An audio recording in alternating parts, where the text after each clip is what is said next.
Well, it was a rough Friday night for the Wisconsin Badgers last Friday in State College. They lost 8-2, but on Saturday they rebounded for a 7-3 win. Linus Weissbach, his first three-point game as a Badger. Same for defenseman Josh S., who had a couple of goals against the Nittany Lions. Now the Badgers wrap up the regular season. Michigan is at the Kohl Center this weekend, and home ice in the first round of the Big Ten playoffs on the line. I'm Brian Posick. Head coach Tony Granato joins us next on the Badger Hockey Digest.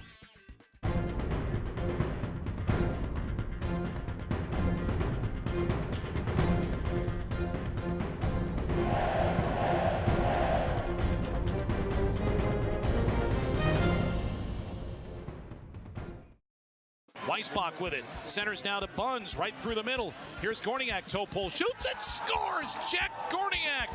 Just his second goal in the last 18 games, fourth of the year from the freshman from West Salem. The Badgers celebrating on the bench and on the ice, 1-0 Wisconsin. Well, head coach Tony Granato is with us to try to explain what exactly happened last weekend in State College. An 8-2 loss and a 7-3 win. I've never seen a turn of events like we saw last weekend up in Happy Valley. Yeah, we didn't play well Friday. They probably didn't play well Saturday. I guess in the big picture, we got a split at Penn State, a highly ranked team, a good team.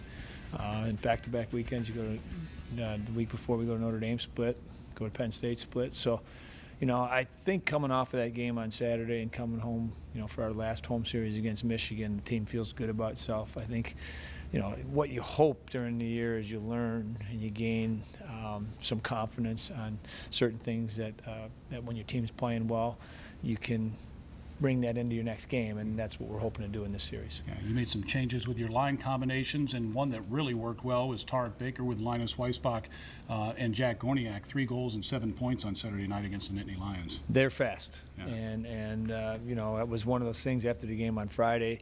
It went so poorly, we're like, okay, what do we got to do something here to get the guys, sharp for the next game or just make changes. We did. That line played great. I thought all 4 lines played really smart hockey.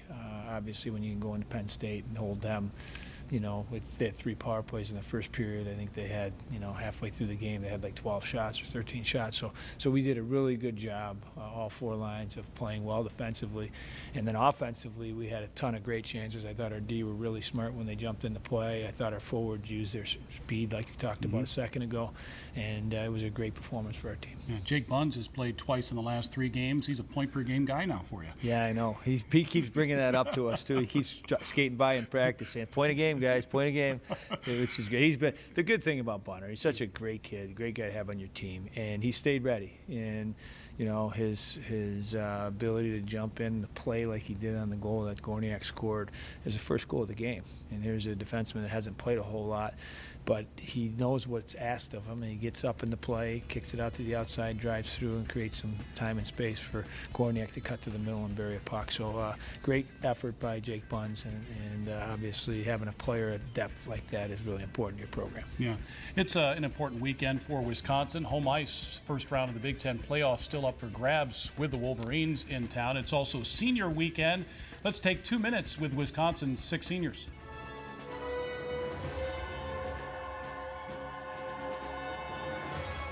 What will you remember most about your time here at Wisconsin? Probably all the teammates I got the chance to play with. Those friendships last a lifetime, and you go to battle with those guys every day, so it's a pretty special thing to be a Badger. And coming back, we'll have a great time coming back, visiting as alumni and watching games and watching the new Badgers play. But yeah, definitely my teammates and the friendships that are gained. For me, it's a lot of small moments, whether it's, the last workout of a summer when we've just been grinding for 8 weeks straight and the whole team's just ready to be done, or whether it's that first time I stepped out on the Kohl, or, getting to see guys like Cavallini or Buns put their first puck in the net. Those are just special moments, and it's fun to be a part of. First of all, like a lot of guys have said, I'll for sure remember like all my teammates, all the senior class for sure, my roommates, Jack, Seamus and Barry, and Pete, sorry. We get a little rowdy sometimes, but we keep it under control. I also remember the Kohl Center for sure, all the fans, especially packed nights, stuff like that. That's what I looked forward to when I was a kid, and all this made a dream come true for me, and I'll remember it forever. Obviously remember my teammates. These 4 years have been the best 4 years of my life. We're all brothers, all best friends with all of them, so obviously I remember them. But I think the atmosphere overall in general of the whole UW campus, whether it's the Kohl Center, the Terrace, the Capitol, just everything. I don't think there's a better campus out there, so I think that really hits home to me. I think it's the campus I've missed the most. I think the biggest thing I think that I'll remember is, from freshman year, your first game, you get the chills when you get out there, to even senior year this year, like the first game still had chills, even though it's been the fourth year. So it's just, playing every game here in front of these fans and, having an experience that we've had and been pretty grateful for. I'd say the guys, my teammates, and especially my senior class over here, we've been going through all this stuff for 4 years, and it's been an amazing experience. And I think I speak for all of them when we say we're grateful for the University of Wisconsin, not only the experiences we've had here, but we've just been absolutely set up for the future, and we've been really blessed to be able to come here. The Learfield Directors Cup, the highly recognized mark of distinction in college athletics across all divisions, both men's and women's sports.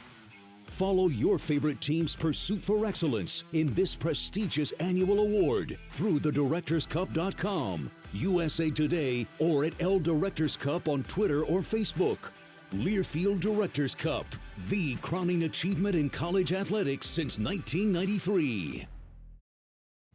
Always an emotional weekend, senior weekend. The parents in town, they'll be honored on Friday night, Saturday night. The seniors take the ice before the game, and then they've got to collect themselves before they hit the ice, and we'll see what they do against Michigan that night, too. It's exciting, and I remember this in my college career. You get here and you start to, feel good about being part of the program. All of a sudden, it's over. It happens so fast. So I know the families and the players have given so much to our program. And meant so much to our program, and then it's all going to come to an end from this being senior night. So it's special. I hope everybody enjoys it. They've done a great job for us. We got the two captains in Malone and Tischke that have done such a phenomenal job, as well as the rest of the seniors. So hope we finish with a great bang and head into playoffs with a lot of emotion and energy from the weekend. Yeah. If 4 years go by fast, how about 50 years? How fast does that go by? Michael Leckrone, the UW band director, will be on hand again and be actually honored prior to Saturday night's game. He's going to drop the ceremonial first puck. Mike's retiring after those 50 years, a half century. And, you see him at Camp Randall, you see him at the Kohl Center for men's basketball games. They travel around everywhere to perform, but he's been a huge part of this hockey program, hasn't he? I guess Professor Leckrone, Mike Leckrone, our band director, whatever you want to call him, there is not a more enthusiastic person that represents Badger athletics than Professor Leckrone. So 50 years, every event you go to and every exciting event, you expect to see Mike and his band there. They had so much enthusiasm and so for all his contributions to our program. I think we all can say thank you. We can all be grateful for all the time that he did spend with us. And I took 2 classes with him, so I had him as a professor myself. And there's not a better person to have represent your program than Mike Leckrone. So he will be hopefully still around. Hopefully he'll come as a fan and pop in a lot in the years to come, because he's been such a big part of our program. Did you get good grades in those classes? I did. I worked very hard for them too. So you go into his class though, and he's teaching the music class, and he's teaching the history of rock and roll. He is so excited. It's like when you walk in there and you see his passion for Elvis Presley and learning the history of rock and roll. You have to get excited about learning. You have to go home and do your studying to get ready for the exam. And he was just he's a great inspiration for our university, and glad I took those classes. And if he's teaching another one down the road someday, I'm probably going to take that one too. Sure. Have fun this weekend. Thanks. Thanks, Brian. Sure, that's Badgers head coach Tony Granato. Wisconsin and Michigan. Both games start at 8 o'clock at the Kohl Center. Both are live on the Big Ten Network and on the Badgers Sports Network, iHeartRadio as well. Get your tickets, 1-800-GO-BADGERS, or visit UW-Badgers.com. And who knows, maybe Wisconsin will be back for the first round of the Big Ten playoffs next weekend. For Tony Granato, I'm Brian Posick. Thanks for watching the Badger Hockey Digest.